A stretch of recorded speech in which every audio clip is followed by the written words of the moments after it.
आसिम मुनीर सुअर आसिम से क्यों नहीं मांगते?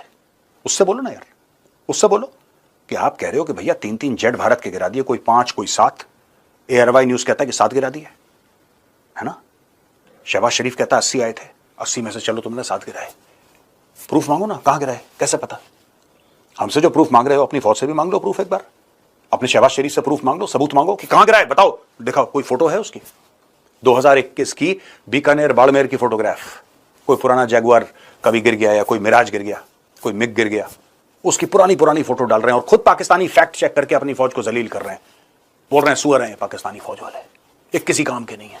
ये तो हाल है तुम्हारे यार, तुम्हारे खुद के बंदे तुम्हें झूठा करार कर रहे हैं, खुद के बंदे तुम्हारा झूठ पकड़ रहे हैं, खुद पाकिस्तानी फैक्ट चेक कर रहे हैं कि पुराने जो क्रैशेस हुए थे इंडिया में उसकी फोटो डाल रहे हैं और दिख रहा है, वो दिख रहा है मिराज है, वो दिख रहा है मिराज है। मिराज को तुम राफेल कैसे बना सकते हो यार? How can you convert a Mirage और a Jaguar into a Rafale? ये टेक्नोलॉजी सिर्फ इस्लामिक रिपब्लिक ऑफ पाकिस्तान के पास है। ये किसी को भी कुछ कह देते हैं, बस झूठ फैलाओ। सामने दिख रहा है कि वो राफेल नहीं है, नहीं राफेल मार गिराया। और ये तो हैं छोटे चाइनीज कह रहे हैं गिरा दिया गिरा दिया गिरा दिया, खबर आई थी गिरा दिया, राइट? कहां है, वेयर इज द प्रूफ? जब अभिनंदन का प्लेन क्रैश हुआ था तो आपने प्लेन की फोटो बनाई थी, वीडियो बनाया था, अभिनंदन का वीडियो बनाया था। टी इज फैंटास्टिक, अभिनंदन चाय पी रहा है, टी इज